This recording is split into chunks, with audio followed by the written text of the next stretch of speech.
میں تمہیں بتاتا ہوں اس جسم کی حیثیت کیا ہے۔ یہ جو چمڑی ہے اس کی حیثیت کیا ہے، یہ جو گوشت پوست ہمارے جسموں پر ہے اس کی حیثیت کیا ہے پتہ ہے تمہیں؟ اس کو سجانے کے لیے عورتیں 2-2 گھنٹہ شیشے کے پاس کھڑے ہو کر میک اپ کرتی رہیں۔ ہم عورتوں کی طرف سے یہ میک اپ، لالی پاؤڈر اور کنگھیاں بالوں کو سجاتے رہے، اور تم اپنی باڈی کو بناتے رہے جیم میں جا جا کر کے۔ اب اس جسم کی حیثیت سنو، جس دن روح نکلی تمہارے جسم سے اور جب جنازہ لے جایا گیا، قبر میں تمہارے سب سے عزیز لوگ رکھ کر کے آتے ہیں، تختیاں قبر کی بند کر کے آتے ہیں، اتنی چھوٹی ایک جگہ پر، چھوٹی سی جگہ پر، تنگ جگہ پر چھوڑ دیا جاتا ہے کہ مردہ کروٹ بھی نہیں لے پاتا، پھر پلس اس کو اوپر سے نیچے سے پیٹ سے باندھ کر کے رکھ دیا جاتا ہے۔ تمہیں پتہ ہے اب حکمہ نے جو لکھا ہے وہ سنو بزرگوں نے، جیسے ہی تیسرا دن آتا ہے تمہاری قبر کی زندگی کا، جب 3 دن گزرتے ہیں تمہاری ناک کے ذریعے سے پیٹ کی چیزیں باہر آنے لگتی ہیں، منہ کے ذریعے سے آنتڑیاں یا جو بھی اندر کا لیکویڈ ہے سب باہر آتا ہے۔ 5ویں دن کان کے اندر سے بھیجا نکلنے لگ جاتا ہے۔ یہ جو بھیجا سر کے اندر ہے وہ ختم ہو کر کے سڑ کر کے پیپ کی شکل میں کانوں سے باہر آنے لگ جاتا ہے۔ ناک اور منہ سے پیٹ کی چیزیں، کلیجہ، خون بن جاتا ہے، دیگر چیزیں سب کان اور ناک اور منہ سے نکلنے لگتی ہیں، اور 40 دن تو بہت دور کی بات ہے، 8ویں دن اس کا پیٹ پھٹ جاتا ہے، پیٹ پھولتے پھولتے پھٹ جاتا ہے، اور جیسی پیٹ پھٹتا ہے قبر میں کیڑے پیدا کیے جاتے ہیں۔ تم 1000 کوشش کر لو لیکن وہ کیڑے اسی کے لیے پیدا ہی کیے جاتے ہیں، ان کی غذا ہے۔ وہ ناک سے نکلا ہوا گودا، منہ سے نکلا ہوا گودا کھانے کے لیے کیڑے جمع ہو جاتے ہیں، پورے جسم پر طاری ہو جاتے ہیں۔ پیٹ جب پھٹ جاتا ہے تو اتنی شدید تعفن والی بو آتی ہے کہ قبریں بند ہوتی ہیں، ورنہ کئی لوگ صرف بو سے بیمار ہو جاتے ہیں، کئی لوگ۔ اور یہی ہمارے جسم کی حیثیت ہے، یہی ہمارے جسم کی حقیقت ہے۔ اور چند دن گزر جاتے ہیں کہ اس کی آنکھوں کی پتلیاں لٹک کر کے باہر نکلتی ہیں، اس کی آنکھوں کی پتلیاں باہر آ جاتی ہیں اور گڑے پڑ جاتے ہیں۔ اب جو جسم کے اوپر موجود گوشت ہے اس کو چونٹیاں، مکوڑے اور کیڑے کھانے لگ جاتے ہیں، کھاتے کھاتے 2-3 مہینے کے اندر اس کو صرف اور صرف ڈھانچے کی شکل چھوڑ دی جاتی ہے، ہڈیاں باقی رکھی جاتی ہیں۔ جن بالوں میں تم کنگھیاں کرتے ہیں ان بالوں کی جڑوں میں پیپ پیدا کیا جاتا ہے، ہر بال کی جڑ پیپ بہاتی ہے۔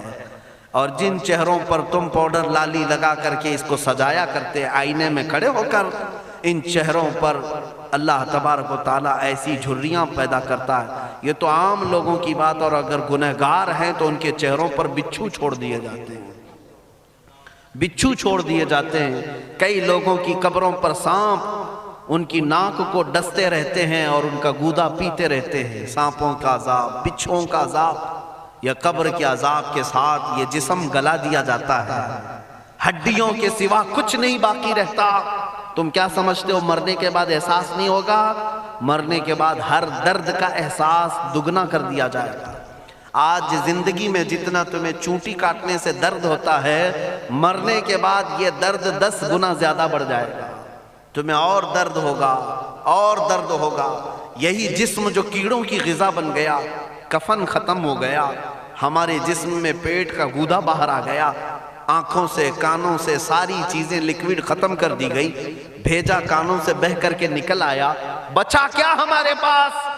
جس جسم کو ہم سجاتے رہے، سنوارتے رہے، اس پر ہزاروں پیسے بہاتے رہے، یہ جسم 40 دن کے اندر کیڑوں کی غذا بن گیا، سب ختم ہو گیا۔ میرے عزیزو، ہر انسان کے جسم کے ساتھ قبر یہی کرتی ہے، قبر دباتی الگ ہے، کیڑوں کا عذاب الگ ہے، بچھوؤں کا عذاب الگ ہے، لیکن یہ سب کے لیے احکام نہیں۔ کچھ وہ بھی جنازے ہیں جب یہاں سے جاتے ہیں تو ہزاروں کی آنکھوں میں آنسو چھوڑ کر جاتے ہیں، ہزاروں کی دلوں کی دھڑکن بن کر کے جاتے ہیں۔ ان کے جنازے جب جاتے ہیں تو اللہ کے ملائکہ بھی، فرشتے بھی ان کے جنازے کو اٹھانے کے لیے زمین پر آتے ہیں۔ یہ کون لوگ ہیں؟ جو اپنے سینوں میں عشق مصطفیٰ کی شمع روشن کیے ہوئے تھے. جینا چاہتے تو مصطفیٰ کے لیے، مرنا چاہتے تو مصطفیٰ کے لیے. فاضل بریلوی نے کیا خوب کہا، لحد میں عشق رخ شہ کا داغ لے کے چلے، اندھیری رات سنی تھی چراغ لے کے چلے. جب قبر میں جاتا ہے ایک عاشق رسول، اسے رکھا جاتا ہے، کفن اس کا بھی ہے، جسم اس کا بھی ہے، لیکن فرشتوں سے بھی کہا جاتا ہے اسے آہستہ سے جگانا، محمد عربی کا غلام ہے، رسول پاک کا وفادار ہے. اور کیڑوں کا اس کے جسم کو کھانا تو دور کی بات، فرمایا گیا قیامت تک اس کے کفن کو بھی میلا ہونے نہیں دیا جاتا. نہ تمہاری آنکھ سے، نہ تمہارے ناک سے، نہ تمہارے چہرے سے کوئی گودا باہر آتا ہے، کچھ نہیں میرے عزیزو. جسم تر و تازہ سلامت رکھا جاتا ہے. 1000 سال کیا 10,000 سال گزر جائیں، حوادث زمانہ بھی آئیں، لیکن اس کی قبر میں اس کا جسم سلامت رکھا جاتا ہے. اب تمہارے ہاتھ میں فیصلہ ہے، کون سا جسم بنانا چاہتے ہو، وہ جو کیڑوں کی غذا بن جائے، یا وہ جس پر فرشتے بھی اتر کر سلام بھیج دیں. میں نے خود میرے مرشد گرامی کے جنازے میں حاضری دی. حضور تاج الشریعہ بدر الطریقہ رحمت اللہ تعالی علیہ، جس مرد قلندر نے اپنی پوری زندگی عشق مصطفیٰ میں گزاری ہے. آج تم نعرے لگاتے ہو تاج الشریعہ تاج الشریعہ، ان کے شب و روز دیکھے تھے کبھی؟ ان کی صبح اور شامیں دیکھی تھی کبھی؟ بہت پیر ہوں گے جو باہر پیر ہوں گے، اندر پیر ہوں گے، لیکن تاج الشریعہ کو میں نے اندر بھی دیکھا ہے، باہر بھی دیکھا ہے. آنکھیں بند بھی ہوتی، آنکھوں سے اگر کوئی چیز نظر بھی نہیں آ رہی ہوتی، تب بھی اتنا خیال ہوتا کہ کہیں سطر تو نہ کھل گیا ہو، کہیں پائجامہ اوپر تو نہیں ہو گیا ہو. سونے کے حالت کی بات کر رہا ہوں، کوئی نہ ہو تب بھی یہ خیال باقی رہتا. کون سا ایسا دن گزرتا جب وہ دلائل الخیرات نہیں پڑھ رہے ہوتے، قصیدہ بردہ شریف نہ پڑھ رہے ہوتے. ہزاروں سفر کی مصروفیات کے باوجود حضور پاک کی محبت کے نغمات میں کوئی کمی نہیں آئی. لیکن میں آج آپ کو ایک بات بتا دوں، جب انتقال ہوا وہ جمعہ کی شام تھی، اور ہمارے مردوں کو 6 گھنٹے 10 گھنٹے میں ہم کو قبرستان سپرد کرنا پڑتا. 12 گھنٹے رکھ دیں تب بھی فریج منگوانا پڑ جاتا ہے، اس کے بعد قبرستان کے حوالے کر دیں. میرے مرشد گرامی کے انتقال کے بعد 48 گھنٹے رکھے گئے تھے، 48 گھنٹے رکھے گئے، اور اس کے بعد جنازے پاک کو غسل دے کر لایا گیا. یہ فقیر قادری جنازے کی گاڑی میں شریک رہا، حضرت کے قدم پکڑ کر کے میں قبر تک رہا. میں آپ کو صرف اس لیے یہ بات عرض کر رہا ہوں کہ جب گاڑی جنازے کی چلتی تھی، میں نے زندگی میں بھی حضرت کے ہاتھ پکڑ کر کے ادھر ادھر چلائے. حضرت کے ساتھ جب جانا ہوتا تو بازوؤں کو ہم تھامے ہوتے، ہم کیا چلاتے، ہمیں وہ خود چلا رہے ہوتے، لیکن یہ ہم برکت کے لیے پکڑے ہوتے. جو نرم و ملائم جسم تھا، میں نے وفات کے بعد جنازے میں کھڑا ہو کر کے دیکھا، قدموں کو پکڑ کر، نہ نرمی میں کمی آئی، نہ ملائم ہونے میں کوئی کمی تھی. اور جب گاڑی آگے چلتی تھی،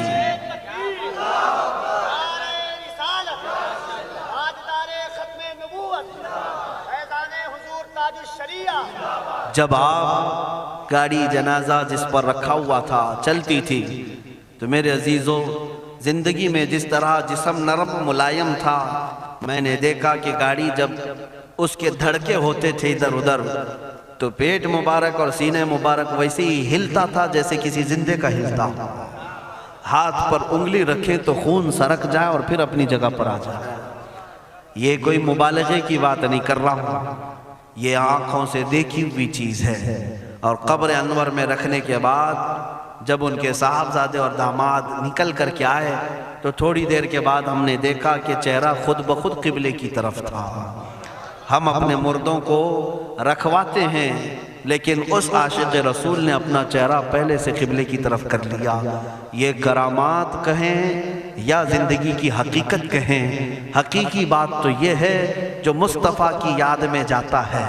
اس نے کیا ہی خوب کہا شاعر کہ میرے جنازے پہ رونے والوں فریب میں ہو بغور دیکھو. میرے جنازے پہ رونے والوں فریب میں ہو بغور دیکھو. مرا نہیں ہو غم نبی میں لباس ہستی بدل گیا.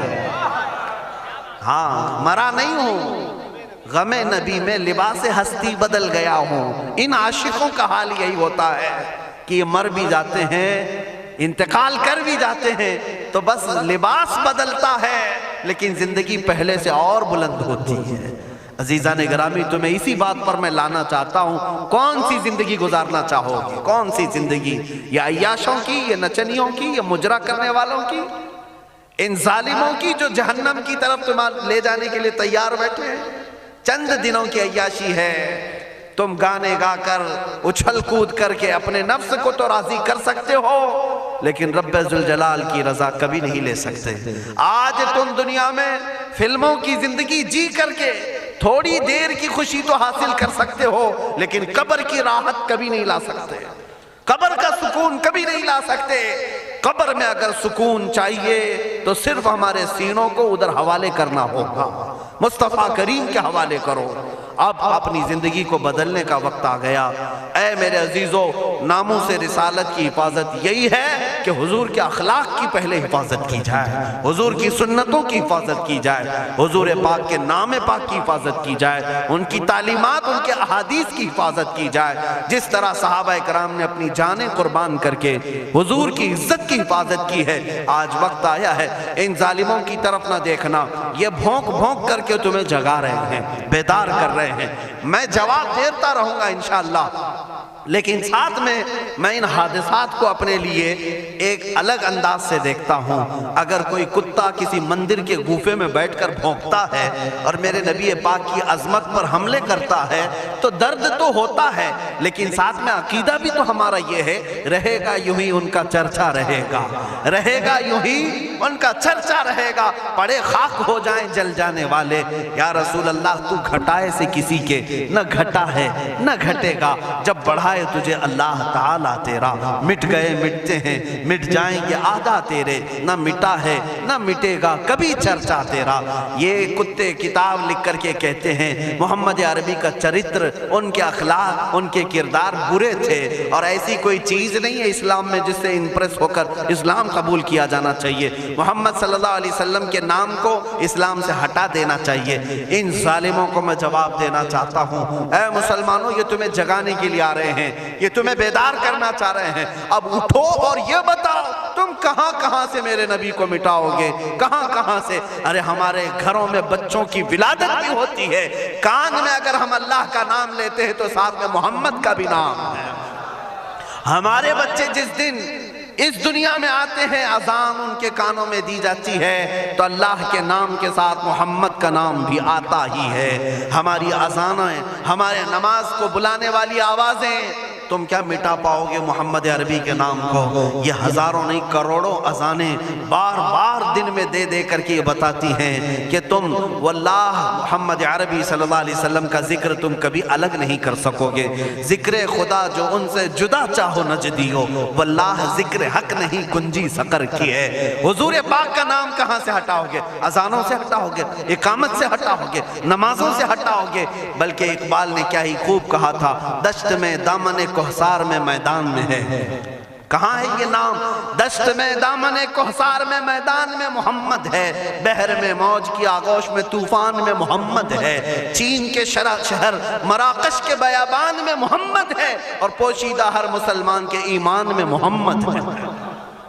میں نے یہ تبدیل کر کے اسی لیے پڑھا ہے کہ ہر جگہ محمد ہے۔ رسول پاک صلی اللہ علیہ وسلم کو تم کہاں سے ہٹاؤ گے؟ ہمارے کروڑوں کی زندگیاں اس نام پاک پر قربان، اس نام پاک پر قربان۔ ان ظالموں کو یہ بات بتا دینا، اس نام پاک پر اللہ نے نقطہ تک نہیں رکھا ہے۔ محمد عربی صلی اللہ علیہ وسلم کے نام پاک پر نقطہ تک نہیں، عیب تو بہت دور کی بات ہے۔ اور مٹانے کی بات کرتے ہو، مٹانے کے لیے تم اس کا ایک لفظ تک نہیں مٹا پاؤ گے۔ محمد عربی اس عظیم ہستی کا نام ہے جس کی جڑیں تحت الثری میں ہیں، جس کی شاخیں اوج ثریا پر ہیں۔ حضور پاک صلی اللہ علیہ وسلم کو اللہ نے رفعنا لک ذکرک کہہ کر کے بلند فرما دیا ہے۔ کسی کے گھٹانے سے حضور کا نام کبھی نہیں گھٹے گا۔ میں عظمت مصطفیٰ کے لیے بارگاہ اعلیٰ حضرت کا سہارا لیتے ہوئے مسلمانوں تم سے یہ بات کہنا چاہوں گا، بتلا دو گستاخ نبی کو غیرت سنی زندہ ہے، ان کے نام پہ مر مٹنے کا جذبہ کل بھی تھا اور آج بھی ہے۔ تم بھوکتے رہو میرے نبی کی شان پر اور ہم سنی کہتے رہیں گے سب سے اعلیٰ و اولیٰ محمد ہے، سب سے اعلیٰ و اعلیٰ محمد ہے، سب سے بالا و والا محمد ہے، دونوں عالم کا دولہا محمد ہے، اپنے مولا کا پیارا محمد ہے۔ بجھ گئی جس کے آگے سبھی مشعلیں، شمع وہ لے کر آیا محمد ہے۔ خلق سے اولیاء سے رسول اور رسولوں سے اعلیٰ محمد ہے۔ ملک کونین میں انبیاء تاجداروں کا آقا محمد ہے، جس کے تلووں کا دھون ہے آب حیات ہے، وہ جانے مسیحا محمد ہے۔ سب چمک والے اجلوں میں چمکا کیے، اندھے شیشوں میں چمکا محمد ہے۔ سارے اونچوں سے اونچا سمجھیے جسے ہے، اس اونچے سے اونچا محمد ہے۔ سارے اچھوں سے اچھا سمجھیے جسے ہے، اس اچھے سے اچھا محمد ہے۔ غم زدوں کو مزدہ دیجئے کہ ہے، بے قصوں کا سہارا محمد ہے۔ میں مانتا ہوں اے عقل والو میرا محمد خدا نہیں ہے، مگر دلوں میں یہ نقش کر لو کہ وہ خدا سے جدا نہیں ہے، کہیں پر تم الگ نہیں کر سکو گے۔ محمد صلی اللہ تعالیٰ علیہ وسلم کے نام پاک کو اللہ تعالیٰ نے ہر جگہ رقم فرمایا ہے، جنت کے دروازوں پر، عرش و کرسی لوح و قلم پر، آسمانوں کے ہر دروازے پر محمد عربی کا نام رقم ہے۔ دنیا کے ہر گوشے میں وہ نام پاک موجود ہے۔ ہو نہ یہ پھول تو بلبل کا ترنم بھی نہ ہو، چمن دہر میں کلیوں کا تبسم بھی نہ ہو نہ یہ ساقی تو میں بھی نہ ہو، خم بھی نہ ہو، بزم توحید دنیا میں نہ ہو، تم بھی نہ ہو۔ خیمہ افلاک کا استادہ اسی نام سے ہے، نبض ہستی تپش آمادہ اسی نام سے ہے۔ وہ جو نہ تھے تو کچھ نہ تھا، وہ جو نہ ہو تو کچھ نہ ہو، جان ہے وہ جہان کی اور جان ہے تو جہان ہے۔ بس آخر میں میرا یہی مشورہ سب سے ہے کہ محمد سے وفا تو نے تو ہم تیرے ہیں، یہ جہاں چیز ہے کیا لوح و قلم تیرے ہیں۔ اٹھو قوت عشق سے ہر پست کو بالا کر دو، دہر میں نام محمد سے اجالا کر دو۔ مولا کریم اس جلسہ پاک کو اپنی بارگاہ میں قبولیت عام عطا فرمائے۔ میں تمام حاضرین کا شکر گزار ہوں اور آپ سب کو یہ نصیحت کرتا جاتا ہوں کہ اب زمانہ تمہاری قربانیوں کے انتظار میں ہے، اور تمہاری قربانیاں اگلی نسلوں کے لیے بھی اور تمہاری آخرت کے لیے بھی رنگ لائیں گی۔ آپ قربانی دینے کے لیے تیار ہیں؟ کبھی کسی سے خوف نہیں کھائیں گے، کسی چیز سے نہیں ڈریں گے، ہم تختہ دار پر بھی چوم کر کے چڑھیں گے۔ ہاں اب میں یہی کہتا ہوں، باطل سے ہم ٹکرائیں گے ناموس رسالت کی خاطر، باطل سے ہم ٹکرائیں گے ناموس رسالت کی خاطر، ماریں گے یا مر جائیں گے ناموس رسالت کی خاطر۔ ہاں جو تخت نشی ہیں وہ بھی سن لیں توہین نبی کے مجرم کو، جو تخت نشی ہیں وہ بھی سن لیں توہین نبی کے مجرم کو ہم دار پر لے آئیں گے ناموس رسالت کی خاطر، ہم دار پر لے آئیں گے ناموس رسالت کی خاطر۔ زندہ نہیں بچنے پائے گا گستاخ رسول کسی صورت، زندہ نہیں بچنے پائے گا گستاخ رسول کسی صورت، اسے ہم دوزخ میں پہنچائیں گے ناموس رسالت کی خاطر، اسے ہم دوزخ میں پہنچائیں گے ناموس رسالت کی خاطر۔ توہین رسالت ہوگی تو شمع نبوت کے پروانے، توہین رسالت ہوگی تو شمع نبوت کے پروانے طاغوتوں سے ٹکرائیں گے ناموس رسالت کی خاطر، طاغوتوں سے ٹکرائیں گے ناموس رسالت کی خاطر۔ آخری شعر اس کا یہ ہے، جو شخص کرے گا ہمدردی، سمجھ کر کے چلے، جو شخص کرے گا ہمدردی بے ادبی کرنے والوں سے، ان ظالموں سے جسے بھی ہمدردی ہے نا، جو صلح کلی ہے، ہماری جماعت کے منافقین ہیں، غدار ہیں، جو نام مسلمان رکھے ہوں، پگڑی داڑھی سب رکھے ہوں اور ان ظالموں کی گود میں جا کر بیٹھتے ہوں، ان سے میں کہہ رہا ہوں جو شخص بھی رکھے گا ہمدردی بے ادبی کرنے والوں سے، ہم اس سے بھی قرضہ چکائیں گے ناموس رسالت کی خاطر، ہم اس سے بھی قرضہ چکائیں گے ناموس رسالت کی خاطر۔ دیکھنا اب یہ امت مصطفیٰ کے شیر بیدار ہونے لگے ہیں۔ جس دن یہ بیدار ہوں گے تو ان کتوں کی خیر نہیں ہوگی، ان کتوں کی خیر نہیں ہوگی۔ مولا کریم ان چہروں کو سلامت رکھے، ان کی قربانیوں کو قبول فرمائے، ان ماؤں اور بہنوں کی گودوں میں مولا حسنین کریمین پیدا فرمائے، ان کو مولا دوبارہ صلاح الدین عطا کرے، شہاب الدین عطا کرے، اورنگزیب ٹیپو سے شہید عطا کرے۔ مولا ہمیں ہمارے مجاہدین کی قیادت عطا فرما دے، ہمیں مجاہدین کا کردار عطا فرما دے، ہمیں غازیان اسلام بنا یا شہیدان اسلام بنا۔ اے رب ذوالجلال ہماری دعاؤں کو نالین مصطفیٰ کے صدقے قبول فرما۔ وصلی اللہ تعالی علی خیر خلقہ محمد وآلہ واصحابہ اجمعین۔ خصوصیت کے ساتھ آج کے اس اجلاس کو جنہوں نے منعقد کیا، یہاں پر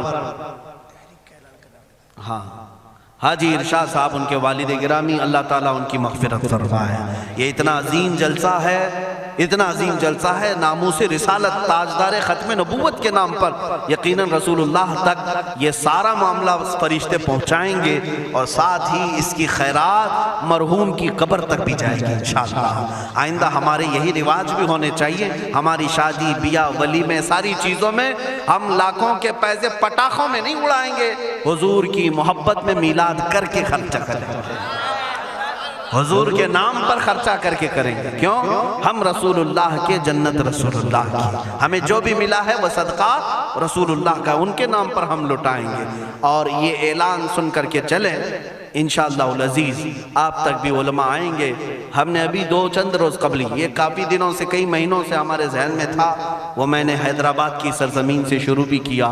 آج آپ کے سامنے بھی اعلان کرتا ہوں کہ ہم نے تحریک کی ایک بنیاد رکھی ہے، جس تحریک کا نام ہے تحریک فدا کا یا رسول اللہ، تحریک فدا کا یا رسول اللہ۔ اس میں مخصوص وہ جوان اپنی خدمت دینے کے لیے جوائن ہو سکتے ہیں، جڑ سکتے ہیں، جن کو حضور پاک کی وفاداری کرنی ہے، حضور پاک کی بارگاہ میں اپنی قربانی پیش کرنی ہے۔ وہ جوان اس تحریک سے وابستہ ہوں، اور ہر علاقے میں ان کا سب سے پہلا کام یہی ہوگا کہ نوجوانوں کو حضور کے نام پر بیدار کرنا شروع کر دیں، بیدار کرنا شروع کر دیں۔ اس کے بعد اب ہم قبر میں بھی جائیں گے، ہمیں ٹینشن نہیں ہوگا، فکر نہیں ہوگی، اس لیے کہ امت جاگ چکی ہوگی اور قرضہ لے رہی ہوگی انشاءاللہ، یہ اپنا قرضہ اتار رہی ہوگی، اگرچہ ہم قبر میں بھی جائیں گے۔ لیکن آپ کے لیے صرف ذمہ داری اتنی ہے کہ اب بیدار کرنے کے لیے اس تحریک سے وابستہ ہوں، اور بات کریں گے تو صرف حضور کی بات کریں گے۔ اور اسٹیج والوں سے بھی میں کہتا ہوں، شورا سے بھی میں کہتا ہوں، ہماری تعریف کم کر دیں، تھوڑی سی ہمارے لیے نعرے لگانا کم کر دیں، اب یہ ختم کریں اس رواج کو۔ اب اس منبر سے بھی اگر کوئی بات ہوگی تو صرف رسول اللہ کی بات ہوگی، کیونکہ جب بادشاہ ہمارے پاس ہے تو وزیروں کی بات کیا کریں؟ بادشاہ ہے رسول اللہ کی ذات، تعریف ہوگی تو صرف رسول اللہ کی ہوگی۔ ہماری تعریف میں اپنے متعلق کر رہا ہوں، باقی آپ دوسرے ائمہ اکرام کا ضرور نعرہ لگائیں، علامہ اظہری صاحب آئیں ضرور نعرہ لگائیں، استقبال کریں۔ میں اپنی جانب سے میرے متعلق کہتا ہوں، میں تعریف کے قابل نہیں۔ جب حضور کی شان میں گالیاں دی جا رہی ہوں اور ہم اپنی عزت کروا رہے ہیں، یہ ہمیں زیب نہیں دیتا، یہ مجھے زیب نہیں دیتا۔ اس لیے اب نعرہ بھی لگے تو صرف رسول اللہ کے نام کا لگے، حضور پاک کی عزت کا۔ اور اعلیٰ حضرت نے بھی ہمیں یہی سکھایا ہے، حشر تک ڈالیں گے ہم پیدائش مولا کی دھوم، مثل فارس نجد کے قلعے گراتے جائیں گے، خاک ہو جائیں عدو جل کر مگر ہم تو رضا، دم میں جب تک دم ہے ذکر ان کا سناتے جائیں گے۔ کس کا؟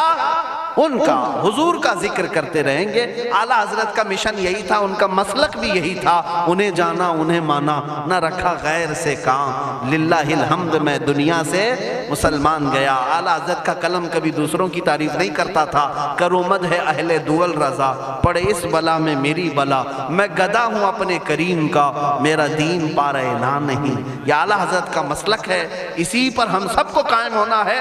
اب پیروں کی، فقیروں کی، وزیروں کی، سارے لوگوں کی باتیں اپنے اپنے طور پر بعد میں کی جائے گی، اب بات کی جائے گی تو صرف بادشاہ اعظم کی جائے گی۔ صرف رسولullah کی بات کریں۔ اللہ تعالیٰ آپ سب کو سلامت رکھے، اس تحریک کو اللہ تعالیٰ برکت عطا فرمائے۔ رضا کمیٹی کو جنہوں نے بنیاد رکھا تھا، جیسے مولانا روشن زمیں صاحب نے مجھے خبر دی تھی، رئیس القلم علامہ ارشد القادری صاحب قبلہ کی یہاں قربانیاں رہی ہیں، اس مرد قلندر کی تربت پر مولا لاکھوں سلام اتارے ہیں، لاکھوں رحمتیں اتارے، اس لیے کہ وہ ہمارے امت کے ایک ایسے عالم تھے جس پر آخری سانس تک میں فخر کروں تو کم ہے، اس لیے کہ ایسا مرد مجاہد امت میں 100 سالوں میں بھی نہیں ملتا۔ علامہ ارشد القادری رحمۃ اللہ علیہ، جن کی ہر سانس میں امت کا درد تھا، امت کا درد تھا، وہ بیٹھے تو امت کا خیال کریں، سوئیں تو امت کا خیال کریں، اور یہی درد انہیں کبھی انگلینڈ لے گیا، کبھی ہالینڈ لے گیا، کبھی امریکہ لے گیا، نذرانے اور لفافوں کے لیے نہیں لے گیا۔